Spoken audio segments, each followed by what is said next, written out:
Hai saudara-saudara dan bapak-bapak, dengarkanlah apa yang hendak kukatakan kepadamu sebagai pembelaan diri. Ketika orang banyak itu mendengar ia berbicara dalam bahasa Ibrani, makin tenanglah mereka. Ia berkata, Aku adalah orang Yahudi, lahir di Tarsus, di tanah Kilikia, tetapi dibesarkan di kota ini. Dididik dengan teliti di bawah pimpinan Gamaliel dalam hukum nenek moyang kita, sehingga aku menjadi seorang yang giat bekerja bagi Allah, sama seperti kamu semua pada waktu ini. Dan aku telah menganiaya pengikut-pengikut jalan Tuhan sampai mereka mati. Laki-laki dan perempuan kutangkap dan kuserahkan ke dalam penjara. Tentang hal itu, baik imam besar maupun majelis tua-tua dapat memberi kesaksian. Dari mereka aku telah membawa surat-surat untuk saudara-saudara di Damsyik. Dan aku telah pergi ke sana untuk menangkap penganut-penganut jalan Tuhan yang terdapat juga di situ, dan membawa mereka ke Yerusalem untuk dihukum. Tetapi dalam perjalananku ke sana, ketika aku sudah dekat Damsyik, yaitu waktu tengah hari, tiba-tiba memancarlah cahaya yang menyilaukan dari langit mengelilingi aku. Maka rebahlah aku ke tanah, dan aku mendengar suatu suara yang berkata kepadaku, Saulus, Saulus, mengapakah engkau menganiaya aku? Jawabku, siapakah engkau Tuhan? Katanya, akulah Yesus orang Nazaret yang kau aniaya itu. Dan mereka yang menyertai aku memang melihat cahaya itu. Tetapi suara dia yang berkata kepadaku tidak mereka dengar. Maka kataku, Tuhan, apakah yang harus kuperbuat? Kata Tuhan kepadaku, bangkitlah dan pergilah ke Damsyik. Di sana akan diberitahukan kepadamu segala sesuatu yang ditugaskan kepadamu. Dan karena aku tidak dapat melihat, oleh karena cahaya yang menyilaukan mata itu, maka kawan-kawan seperjalananku memegang tanganku dan menuntun aku ke Damsyik. Di situ ada seorang bernama Ananias, seorang saleh yang menurut hukum Taurat dan terkenal baik di antara semua orang Yahudi yang ada di situ. Ia datang berdiri di dekatku dan berkata, Saulus, saudaraku, bukalah matamu dan melihatlah. Dan seketika itu juga aku melihat kembali dan menatap dia. Lalu katanya, Allah nenek moyang kita telah menetapkan engkau untuk mengetahui kehendaknya, untuk melihat yang benar, dan untuk mendengar suara yang keluar dari mulutnya. Sebab engkau harus menjadi saksinya terhadap semua orang tentang apa yang kau lihat dan yang kau dengar. Dan sekarang, mengapa engkau masih ragu-ragu? Bangunlah, berilah dirimu dibaptis, dan dosa-dosamu disucikan, sambil berseru kepada nama Tuhan. Sesudah aku kembali di Yerusalem, dan ketika aku sedang berdoa di dalam bait Allah, rohku diliputi oleh kuasa ilahi. Aku melihat dia yang berkata kepadaku, lekaslah, segeralah tinggalkan Yerusalem, sebab mereka tidak akan menerima kesaksianmu tentang aku. Jawabku, Tuhan, mereka tahu bahwa akulah yang pergi dari rumah ibadat yang satu ke rumah ibadat yang lain, dan yang memasukkan mereka yang percaya kepadamu ke dalam penjara dan menyesah mereka. Dan ketika darah Stefanus, saksimu itu, ditumpahkan, aku ada di situ dan menyetujui perbuatan itu. Dan aku menjaga pakaian mereka yang membunuhnya.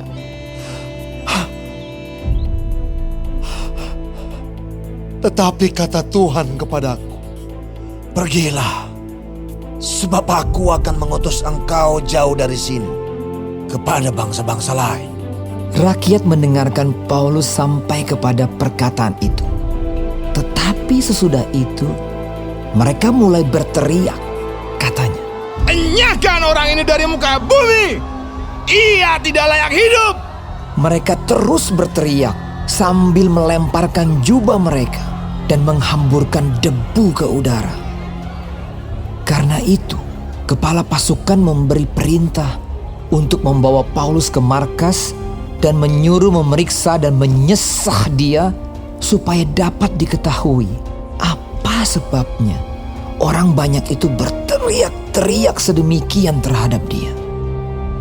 Tetapi ketika Paulus ditelentangkan untuk disesah, berkatalah ia kepada perwira yang bertugas, "Bolehkah kamu menyesah seorang warga negara Rom? Apalagi tanpa diadili." Mendengar perkataan itu, perwira itu melaporkannya kepada kepala pasukan. Katanya, "Apakah yang hendak kau perbuat? Orang itu warga negara Rom."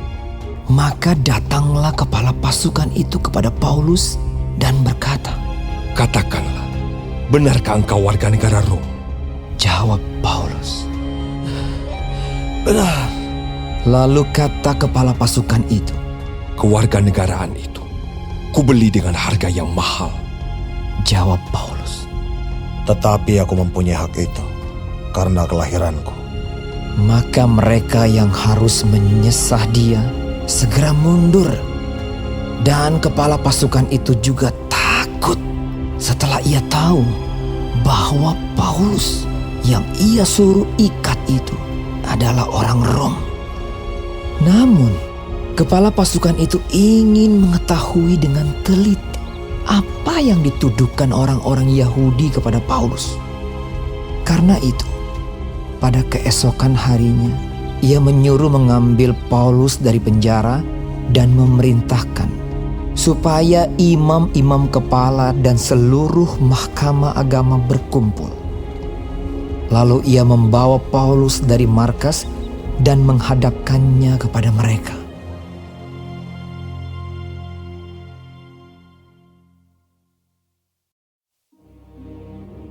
Sambil menatap anggota-anggota mahkamah agama, Paulus berkata, "Hai saudara-saudaraku, sampai kepada hari ini, aku tetap hidup dengan hati nurani yang murni di hadapan Allah." Tetapi imam besar Ananias menyuruh orang-orang yang berdiri dekat Paulus menampar mulut Paulus. Membalas itu Paulus berkata kepadanya, "Allah akan menampar engkau, hai tembok yang dikapur putih-putih. Engkau duduk di sini untuk menghakimi aku menurut hukum Taurat. Namun engkau melanggar hukum Taurat oleh perintahmu untuk menampar aku." Dan orang-orang yang hadir di situ berkata, "Engkau mengejek imam besar Allah." Jawab Paulus, "Hai saudara-saudara, aku tidak tahu bahwa ia adalah imam besar. Memang ada tertulis, janganlah engkau berkata jahat tentang seorang pemimpin bangsamu." Dan karena ia tahu bahwa sebagian dari mereka itu termasuk golongan orang Saduki dan sebagian termasuk golongan orang Farisi, ia berseru dalam mahkamah agama itu. Katanya, "Hai saudara-saudaraku, aku adalah orang Farisi, keturunan orang Farisi. Aku dihadapkan ke mahkamah ini karena aku mengharap akan kebangkitan orang mati." ketika ia berkata demikian, timbullah perpecahan antara orang-orang Farisi dan orang-orang Saduki, dan terbagi-bagilah orang banyak itu.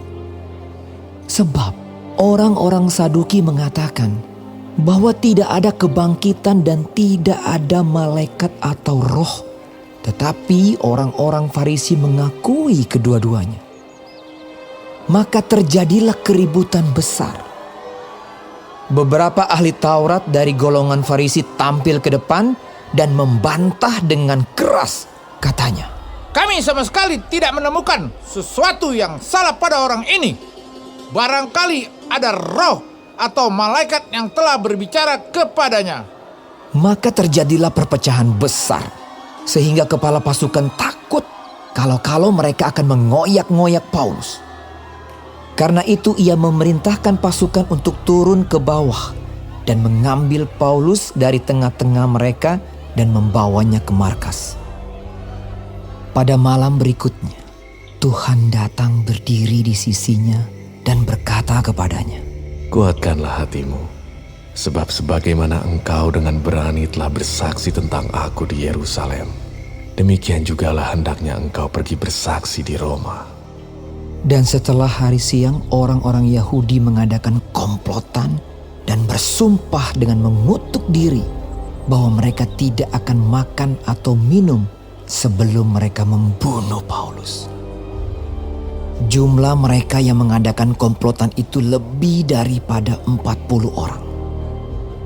Mereka pergi kepada imam-imam kepala dan tua-tua bangsa Yahudi dan berkata, Kami telah bersumpah dengan menutup diri bahwa kami tidak akan makan atau minum sebelum kami membunuh Paulus. Karena itu, hendaklah kamu bersama-sama dengan Mahkamah Agama menganjurkan kepada kepala pasukan supaya ia menghadapkan Paulus lagi kepada kamu, seolah-olah kamu hendak memeriksa perkaranya lebih teliti. Dan sementara itu, kami sudah siap sedia untuk membunuh dia sebelum ia sampai kepada kamu. Akan tetapi kemenakan Paulus, anak saudaranya perempuan, mendengar tentang penghadangan itu. Ia datang ke markas dan setelah diizinkan masuk, ia memberitahukannya kepada Paulus. Lalu Paulus memanggil salah seorang perwira dan berkata kepadanya, Bawalah anak ini kepada kepala pasukan, karena ada sesuatu yang perlu diberitahukannya kepadanya. Perwira itu membawanya kepada kepala pasukan dan berkata, Paulus orang tahanan itu memanggil aku dan meminta supaya aku membawa anak muda ini kepadamu, sebab ada yang perlu diberitahukannya kepadamu. Manggil 2 perwira dan berkata, Siapkan 200 orang prajurit untuk berangkat ke Kaisarea beserta 70 orang berkuda dan 200 orang bersenjata lembing, kira-kira pada jam 9 malam ini.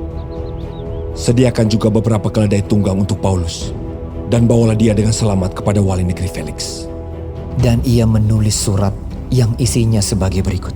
Salam dari Claudius Lysias kepada wali negeri Felix yang mulia.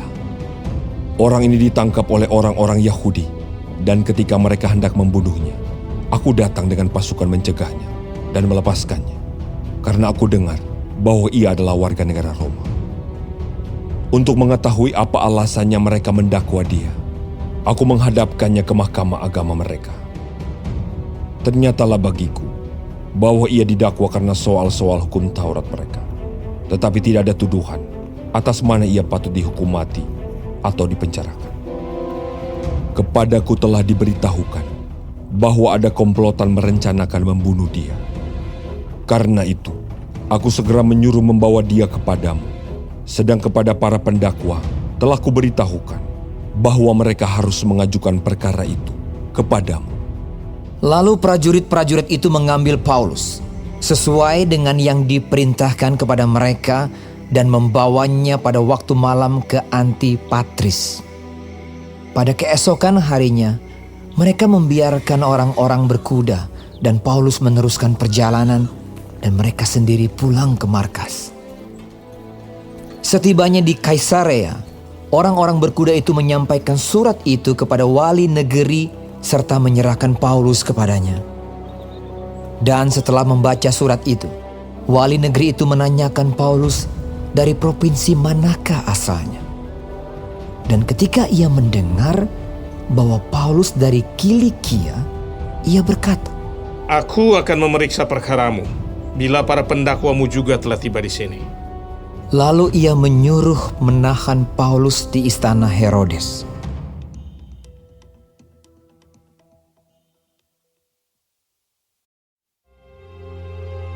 Lima hari kemudian datanglah imam besar Ananias bersama-sama dengan beberapa orang tua-tua dan seorang pengacara bernama Tertulus. Mereka menghadap wali negeri dan menyampaikan dakwaan mereka terhadap Paulus. Paulus dipanggil menghadap dan Tertulus mulai mendakwa dia. Katanya, Felix yang mulia, oleh usahamu kami terus-menerus menikmati kesejahteraan, dan oleh kebijaksanaanmu banyak sekali perbaikan yang telah terlaksana untuk bangsa kami. Semuanya itu senantiasa dan di mana-mana kami sambut dengan sangat berterima kasih. Akan tetapi, supaya jangan terlalu banyak menghabiskan waktumu, aku minta supaya engkau mendengarkan kami sebentar dengan kemurahan hatimu yang terkenal itu. Telah nyata kepada kami bahwa orang ini adalah penyakit sampar, seorang yang menimbulkan kekacauan di antara semua orang Yahudi di seluruh dunia yang beradab, dan bahwa ia adalah seorang tokoh dari sekte orang Nasrani. Malahan ia mencoba melanggar kekudusan bait Allah. Oleh karena itu, kami menangkap dia dan hendak menghakiminya menurut hukum Taurat kami. Tetapi kepala pasukan Lisias datang mencegahnya dan merebut dia dengan kekerasan dari tangan kami, lalu menyuruh para pendakwa datang menghadap engkau. Jika engkau sendiri memeriksa dia, dapatlah engkau mengetahui segala sesuatu yang kami tuduhkan kepadanya. dan juga orang-orang Yahudi menyokong dakwaan itu dengan mengatakan bahwa perkara itu sungguh demikian. Lalu wali negeri itu memberi isyarat kepada Paulus bahwa ia boleh berbicara. Maka berkatalah Paulus, Aku tahu bahwa sudah bertahun-tahun lamanya engkau menjadi hakim atas bangsa ini. Karena itu tanpa ragu-ragu aku membela perkaraku ini di hadapanmu.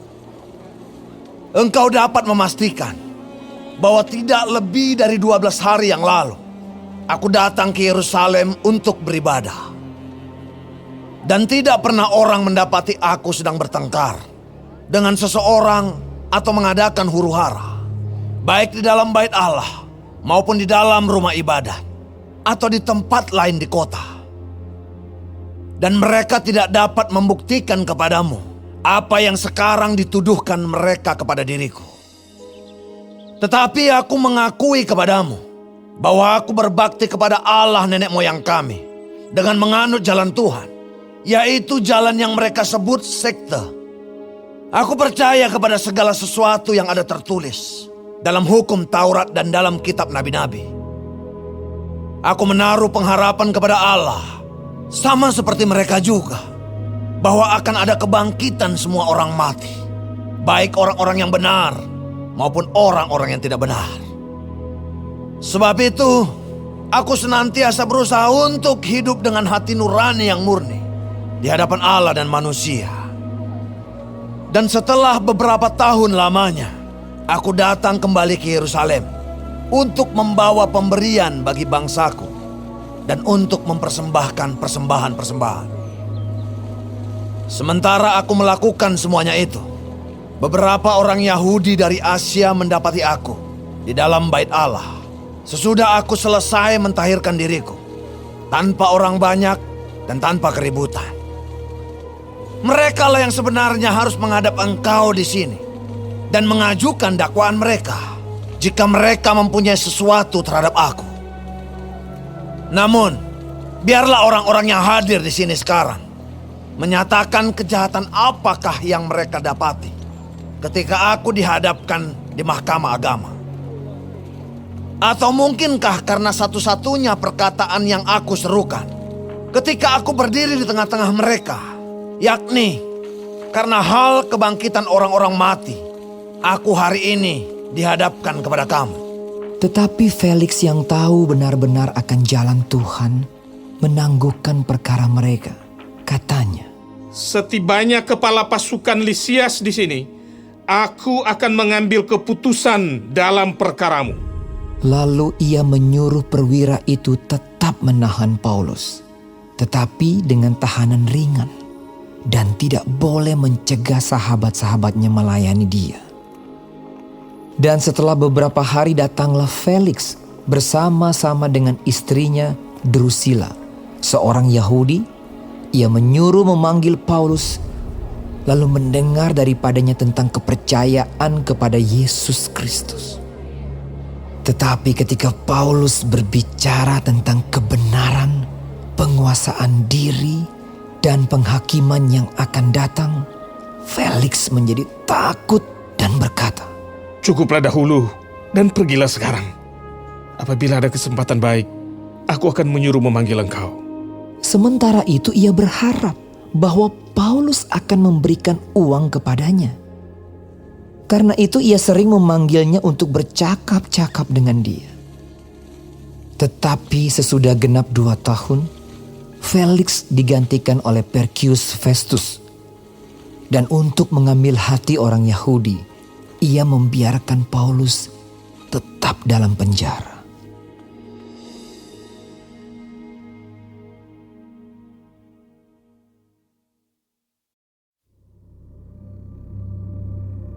Tiga hari sesudah tiba di provinsi itu, berangkatlah Festus dari Kaisarea ke Yerusalem. Di situ imam-imam kepala dan orang-orang Yahudi yang terkemuka datang menghadap dia dan menyampaikan dakwaan terhadap Paulus. Kepadanya mereka meminta suatu anugerah yang merugikan Paulus, yaitu untuk menyuruh Paulus datang ke Yerusalem. Sebab mereka sedang membuat rencana untuk membunuh dia di tengah jalan. Tetapi Festus menjawab bahwa Paulus tetap ditahan di Kaisarea dan bahwa ia sendiri bermaksud untuk segera kembali ke sana. Katanya, Karena itu, baiklah orang-orang yang berwenang di antara kamu turut ke sana bersama-sama dengan aku dan mengajukan dakwaan terhadap dia jika ada kesalahannya. Festus tinggal tidak lebih daripada 8 atau 10 hari di Yerusalem. Sesudah itu ia pulang ke Kaisarea. Pada keesokan harinya ia mengadakan sidang pengadilan dan menyuruh menghadapkan Paulus. Sesudah Paulus tiba di situ, semua orang Yahudi yang datang dari Yerusalem berdiri mengelilinginya dan mereka mengemukakan banyak tuduhan berat terhadap dia yang tidak dapat mereka buktikan. Sebaliknya, Paulus membela diri. Katanya, Aku sedikit pun tidak bersalah, baik terhadap hukum Taurat orang Yahudi, maupun terhadap bait Allah atau terhadap Kaisar. tetapi Festus yang hendak mengambil hati orang Yahudi menjawab Paulus, katanya, Apakah engkau bersedia pergi ke Yerusalem supaya engkau dihakimi di sana di hadapanku tentang perkara ini? Tetapi kata Paulus, Aku sekarang berdiri di sini, di hadapan pengadilan Kaisar, dan disinilah aku harus dihakimi. Seperti engkau sendiri tahu benar-benar, sedikit pun aku tidak berbuat salah terhadap orang Yahudi. Jadi, jika aku benar-benar bersalah dan berbuat sesuatu kejahatan yang setimpal dengan hukuman mati, aku rela mati. Tetapi, jika apa yang mereka tuduhkan itu terhadap aku ternyata tidak benar, tidak ada seorang pun yang berhak menyerahkan aku sebagai suatu anugerah kepada mereka. Aku naik banding kepada Kaisar. setelah berunding dengan anggota-anggota pengadilan, Festus menjawab, Engkau telah naik banding kepada Kaisar, jadi engkau harus pergi menghadap Kaisar. Beberapa hari kemudian datanglah Raja Agripa dengan Bernike ke Kaisarea untuk mengadakan kunjungan kehormatan kepada Festus. Karena mereka beberapa hari lamanya tinggal di situ, Festus memaparkan perkara Paulus kepada raja itu. Katanya, Di sini ada seorang tahanan yang ditinggalkan Felix pada waktu ia pergi.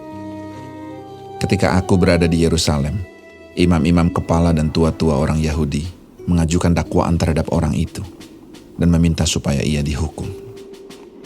Aku menjawab mereka bahwa bukanlah kebiasaan pada orang-orang Roma untuk menyerahkan seorang terdakwa sebagai suatu anugerah sebelum ia dihadapkan dengan orang-orang yang menuduhnya dan diberi kesempatan untuk membela diri terhadap tuduhan itu. Karena itu mereka turut bersama-sama dengan aku kemari. Pada keesokan harinya, aku segera mengadakan sidang pengadilan dan menyuruh menghadapkan orang itu. Tetapi ketika para pendakwa berdiri di sekelilingnya, mereka tidak mengajukan suatu tuduhan pun tentang perbuatan jahat seperti yang telah aku duga. Tetapi mereka hanya berselisih paham dengan dia tentang soal-soal agama mereka dan tentang seorang bernama Yesus yang sudah mati. Sedangkan Paulus katakan dengan pasti bahwa ia hidup. Karena aku ragu-ragu bagaimana aku harus memeriksa perkara-perkara seperti itu, aku menanyakan apakah ia mau pergi ke Yerusalem supaya perkaranya dihakimi di situ. Tetapi Paulus naik banding. Ia minta supaya ia tinggal dalam tahanan dan menunggu sampai perkaranya diputuskan oleh kaisar. Karena itu aku menyuruh menahan dia sampai aku dapat mengirim dia kepada kaisar. Kata Agripa kepada Festus. Aku ingin mendengar orang itu sendiri. Jawab Festus. Besok engkau akan mendengar dia. Pada keesokan harinya, datanglah Agripa dan Bernike dengan segala kebesaran, dan sesudah mereka masuk ruang pengadilan bersama-sama dengan kepala-kepala pasukan dan orang-orang yang terkemuka dari kota itu, Festus memberi perintah supaya Paulus dihadapkan. Festus berkata, Ya Raja Agripa serta semua yang hadir di sini bersama-sama dengan kami. Lihatlah orang ini yang dituduh oleh semua orang Yahudi, baik yang di Yerusalem maupun yang di sini.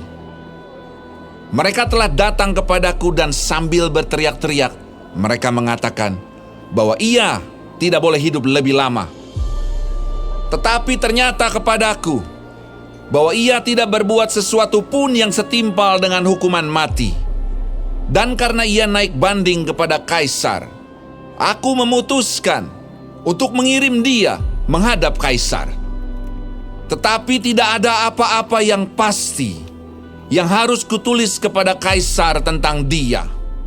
Itulah sebabnya aku menghadapkan dia di sini kepada kamu semua, terutama kepadamu, Raja Agripa, supaya setelah diadakan pemeriksaan, aku dapat menuliskan sesuatu. Sebab pada hematku, tidaklah wajar untuk mengirim seorang tahanan dengan tidak menyatakan tuduhan-tuduhan yang diajukan terhadap dia.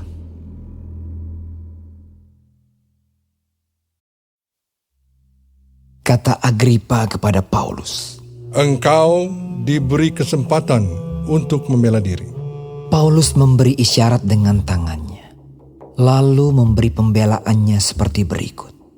Ya Raja Agripa, aku merasa berbahagia karena pada hari ini aku diperkenankan untuk memberi pertanggungan jawab di hadapanmu terhadap segala tuduhan yang diajukan orang-orang Yahudi terhadap diriku. Terutama karena engkau tahu benar-benar adat istiadat dan persoalan orang Yahudi. Sebab itu aku minta kepadamu supaya engkau mendengarkan aku dengan sabar. Semua orang Yahudi mengetahui jalan hidupku sejak masa mudaku. Sebab dari semula aku hidup di tengah-tengah bangsaku di Yerusalem. Sudah lama mereka mengenal aku. Dan sekiranya mereka mau, mereka dapat memberi kesaksian bahwa aku telah hidup sebagai seorang Farisi menurut mazhab yang paling keras dalam agama kita. Dan sekarang aku harus menghadap pengadilan oleh sebab aku mengharapkan kegenapan janji yang diberikan Allah kepada nenek moyang kita dan yang dinantikan oleh kedua belas suku kita. Sementara mereka siang malam melakukan ibadahnya dengan tekun. Dan karena pengharapan itulah, ya Raja Agripa, aku dituduh orang-orang Yahudi. Mengapa kamu menganggap mustahil bahwa Allah membangkitkan orang mati? Bagaimanapun juga, aku sendiri pernah menyangka bahwa aku harus keras bertindak menentang nama Yesus dari Nazaret. Hal itu kulakukan juga di Yerusalem. Aku bukan saja telah memasukkan banyak orang kudus ke dalam penjara setelah aku memperoleh kuasa dari imam-imam kepala, Tetapi aku juga setuju jika mereka dihukum mati. Dalam rumah-rumah ibadat, aku sering menyiksa mereka dan memaksanya untuk menyangkal imannya. Dan dalam amarah yang meluap-luap, aku mengejar mereka, bahkan sampai ke kota-kota asing.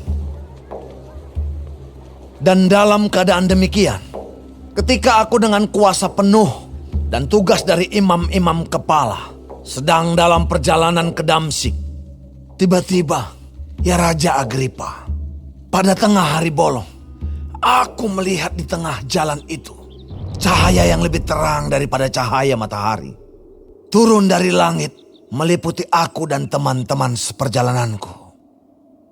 Kami semua rebah ke tanah dan aku mendengar suatu suara yang mengatakan kepada aku dalam bahasa Ibrani, "Saulus, Saulus, mengapa engkau menganiaya aku? Sukar bagimu menendang kegalah rangsang."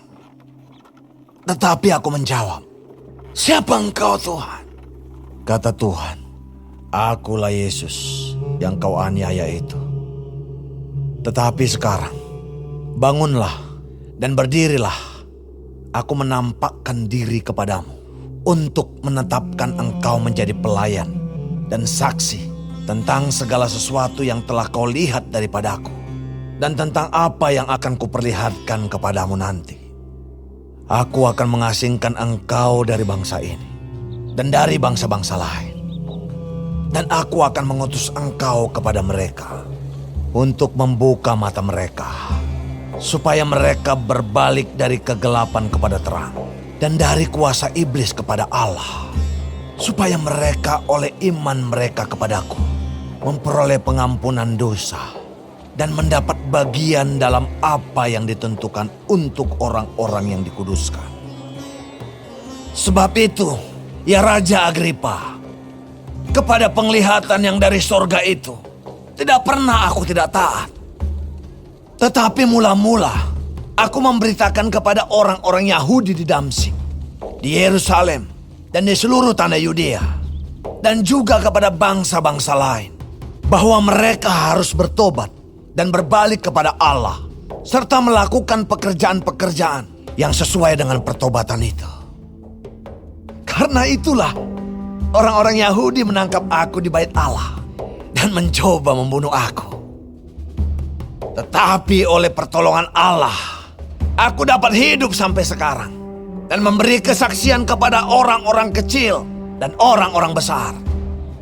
Dan apa yang kuberitakan itu tidak lain daripada yang sebelumnya telah diberitahukan oleh para nabi dan juga oleh Musa, yaitu bahwa Mesias harus menderita sengsara dan bahwa ia adalah yang pertama yang akan bangkit dari antara orang mati, dan bahwa ia akan memberitakan terang kepada bangsa ini dan kepada bangsa-bangsa lain. Sementara Paulus mengemukakan semuanya itu untuk mempertanggungjawabkan pekerjaannya, berkatalah Festus dengan suara keras, "Engkau gila, Paulus. Ilmumu yang banyak itu membuat engkau gila." Tetapi Paulus menjawab, "Aku tidak gila, Festus yang mulia. Aku mengatakan kebenaran dengan pikiran yang sehat. Raja juga tahu tentang segala perkara ini. Sebab itu aku berani berbicara terus terang kepadanya. Aku yakin bahwa tidak ada sesuatu pun dari semuanya ini yang belum didengarnya. Karena perkara ini tidak terjadi di tempat yang terpencil. Percayakah engkau, Raja Agripa, kepada para nabi? Aku tahu bahwa engkau percaya kepada mereka." Jawab Agripa, Hampir saja kau yakinkan aku menjadi orang Kristen. kata Paulus. "Aku mau berdoa kepada Allah supaya segera atau lama-kelamaan, bukan hanya engkau saja, tetapi semua orang lain yang hadir di sini dan yang mendengarkan perkataanku menjadi sama seperti aku, kecuali belenggu-belenggu ini." Lalu bangkitlah raja dan wali negeri serta Bernike dan semua orang yang duduk bersama-sama mereka. Sementara mereka keluar, mereka berkata seorang kepada yang lain, Orang itu tidak melakukan sesuatu yang setimpal dengan hukuman mati atau hukuman penjara. kata Agripa kepada Festus. Orang itu sebenarnya sudah dapat dibebaskan, sekiranya ia tidak naik banding kepada Kaisar.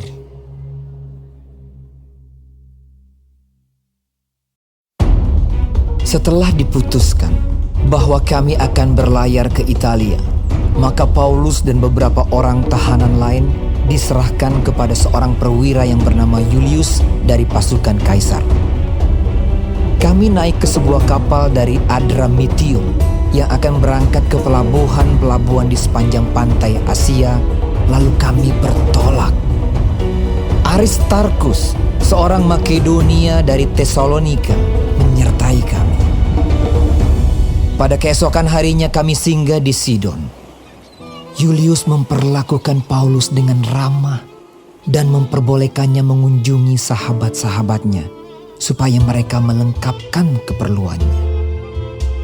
Oleh karena angin sakal, kami berlayar dari situ menyusur pantai Siprus. Dan setelah mengarungi laut di depan Kilikia dan Pamfilia, sampailah kami di Mira di daerah Likia. Di situ perwira kami menemukan sebuah kapal dari Alexandria yang hendak berlayar ke Italia. Ia memindahkan kami ke kapal itu. Selama beberapa hari berlayar, kami hampir-hampir tidak maju, dan dengan susah payah kami mendekati Knidus. Karena angin tetap tidak baik, kami menyusur pantai Kreta melewati Tanjung Salmone. Sesudah kami dengan susah payah melewati tanjung itu, sampailah kami di sebuah tempat bernama Pelabuhan Indah dekat kota Lasea. Sementara itu sudah banyak waktu yang hilang. Waktu puasa sudah lampau dan sudah berbahaya untuk melanjutkan pelayaran. Sebab itu, Paulus memperingatkan mereka. Katanya, Saudara-saudara, aku lihat bahwa pelayaran kita akan mendatangkan kesukaran-kesukaran dan kerugian besar. Bukan saja bagi muatan dan kapal, tetapi juga bagi nyawa kita.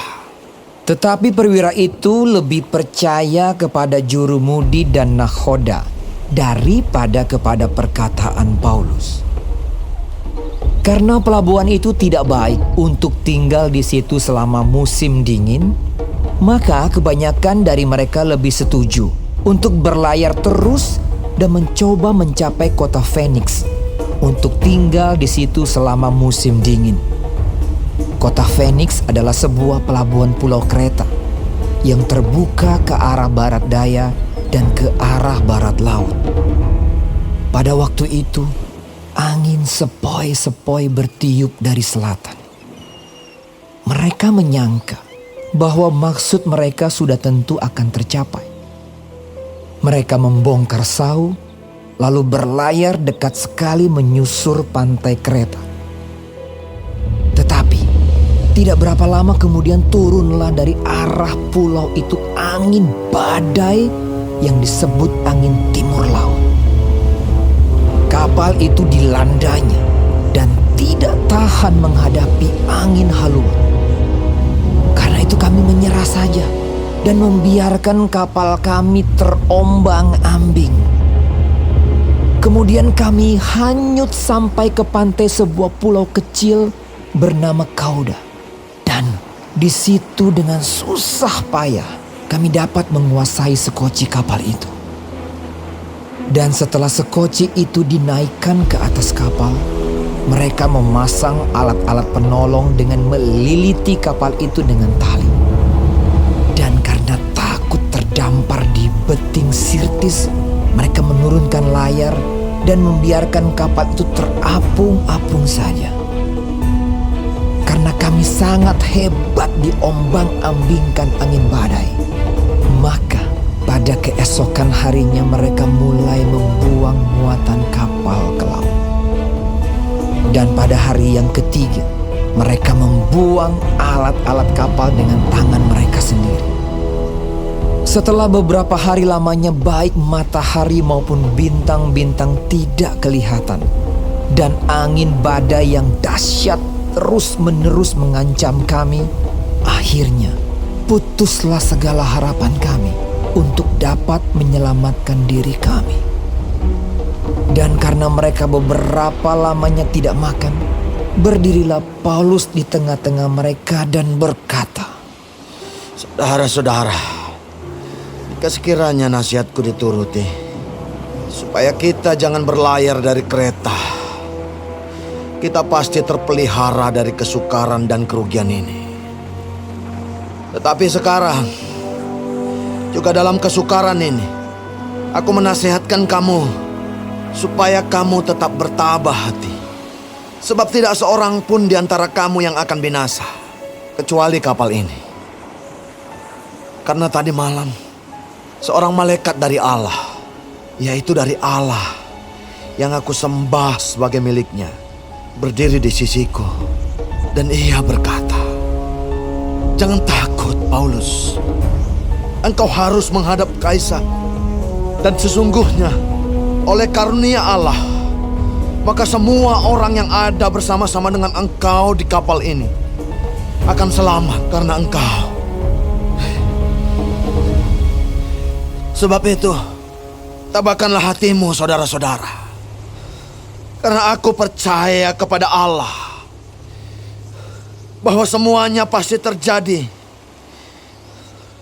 sama seperti yang dinyatakan kepadaku. Namun kita harus mendamparkan kapal ini di salah satu pulau." Malam yang ke-14 sudah tiba, dan kami masih tetap terombang-ambing di Laut Adria. Tetapi kira-kira tengah malam, anak-anak kapal merasa bahwa mereka telah dekat daratan.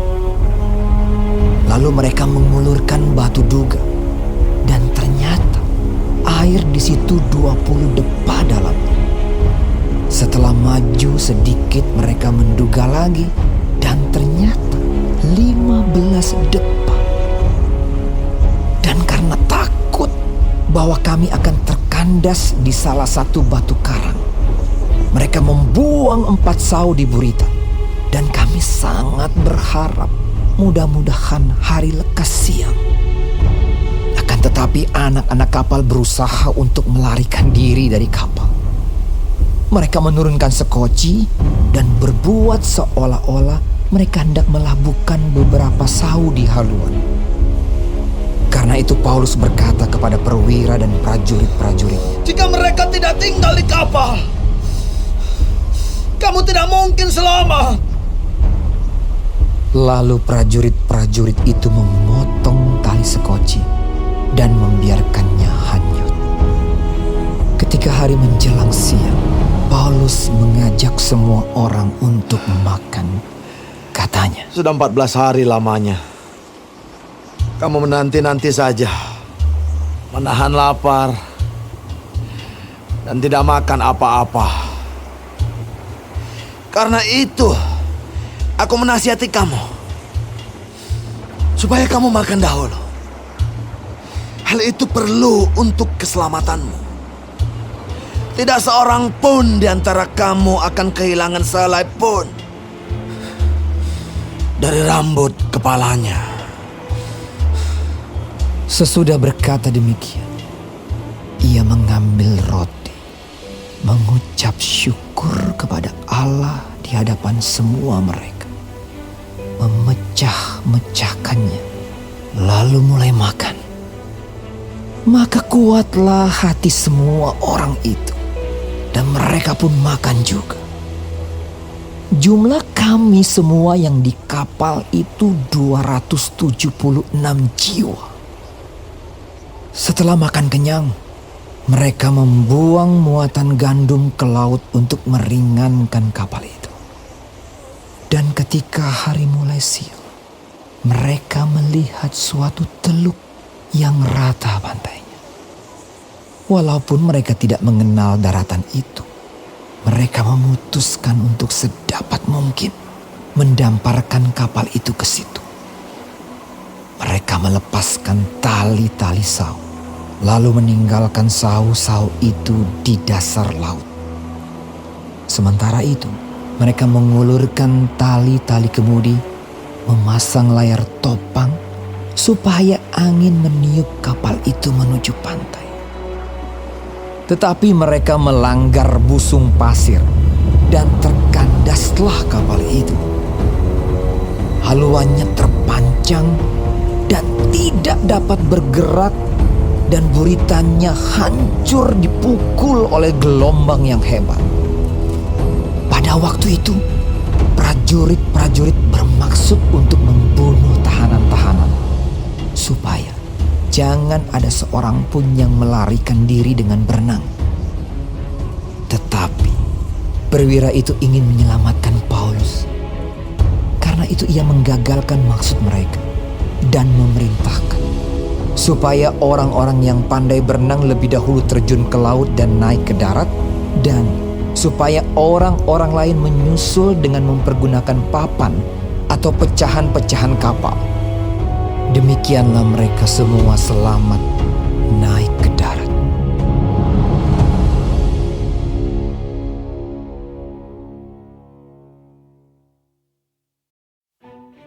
Setelah kami tiba dengan selamat di pantai, barulah kami tahu bahwa daratan itu adalah Pulau Malta. Penduduk pulau itu sangat ramah terhadap kami. Mereka menyalakan api besar dan mengajak kami semua ke situ karena telah mulai hujan dan hawanya dingin. Ketika Paulus memungut seberkas ranting-ranting dan meletakkannya di atas api, keluarlah seekor ular beludak karena panasnya api itu, lalu menggigit tangannya. Ketika orang-orang itu melihat ular itu terpaut pada tangan Paulus, mereka berkata seorang kepada yang lain, "Orang ini sudah pasti seorang pembunuh, sebab meskipun ia telah luput dari laut, ia tidak dibiarkan hidup oleh Dewi Keadilan." Tetapi Paulus mengibaskan ular itu ke dalam api, dan ia sama sekali tidak menderita sesuatu. Namun mereka menyangka bahwa ia akan bengkak atau akan mati rebah seketika itu juga. Tetapi sesudah lama menanti-nanti, mereka melihat bahwa tidak ada apa-apa yang terjadi padanya. Maka sebaliknya, mereka berpendapat bahwa ia seorang dewa.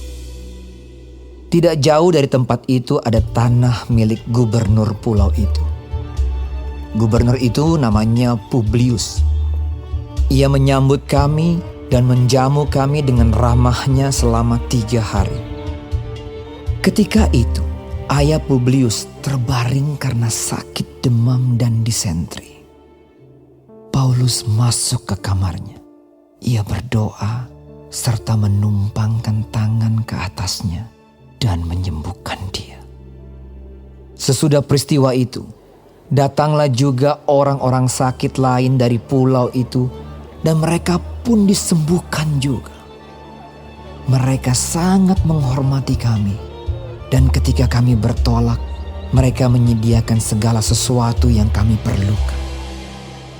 3 bulan kemudian kami berangkat dari situ naik sebuah kapal dari Alexandria yang selama musim dingin berlabuh di pulau itu. Kapal itu memakai lambang Dioskuri. Kami singgah di Sirakusa dan tinggal di situ 3 hari lamanya. Dari situ kami menyusur pantai, lalu sampai ke Rhegium. Sehari kemudian bertiuplah angin selatan, dan pada hari kedua sampailah kami di Puteoli. Di situ kami berjumpa dengan anggota-anggota jemaat, dan atas undangan mereka, kami tinggal 7 hari bersama-sama mereka. Sesudah itu kami berangkat ke Roma. Saudara-saudara yang di sana telah mendengar tentang hal ihwal kami, dan mereka datang menjumpai kami sampai ke Forum Appius dan Tres Taberne. Ketika Paulus melihat mereka, ia mengucap syukur kepada Allah, lalu kuatlah hatinya. Setelah kami tiba di Roma, Paulus diperbolehkan tinggal dalam rumah sendiri bersama-sama seorang prajurit yang mengawalnya.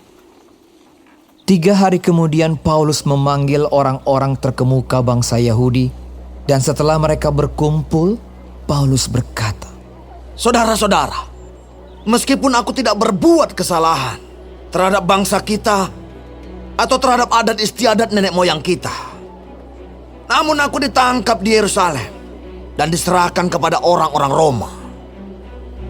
Setelah aku diperiksa, mereka bermaksud melepaskan aku karena tidak terdapat suatu kesalahan pun padaku yang setimpal dengan hukuman mati.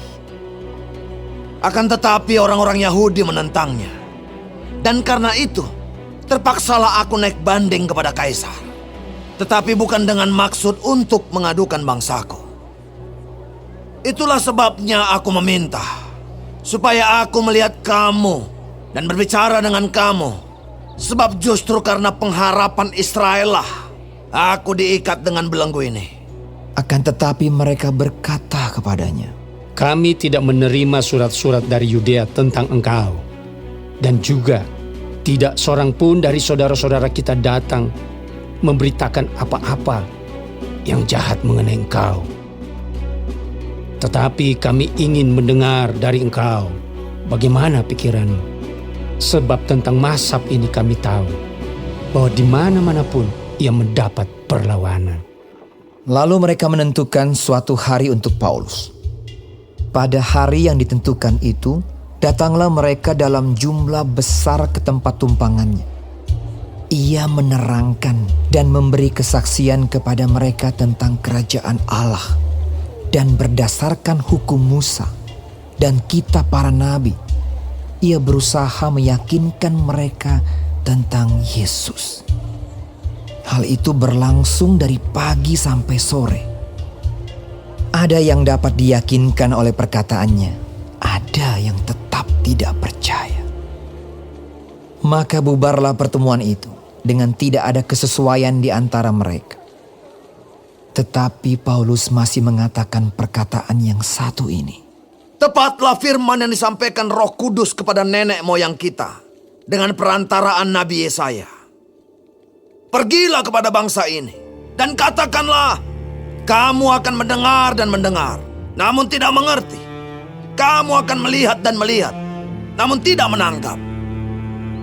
Sebab hati bangsa ini telah menebal, dan telinganya berat mendengar, dan matanya melekat tertutup, supaya jangan mereka melihat dengan matanya, dan mendengar dengan telinganya, dan mengerti dengan hatinya, lalu berbalik, sehingga aku menyembuhkan mereka. Sebab itu, kamu harus tahu bahwa keselamatan yang daripada Allah ini disampaikan kepada bangsa-bangsa lain, dan mereka akan mendengarnya. Dan setelah Paulus berkata demikian, pergilah orang-orang Yahudi itu dengan banyak perbedaan paham antara mereka. Dan Paulus tinggal 2 tahun penuh di rumah yang disewanya sendiri itu. Ia menerima semua orang yang datang kepadanya dengan terus terang dan tanpa rintangan apa-apa. Ia memberitakan kerajaan Allah dan mengajar tentang Tuhan Yesus Kristus.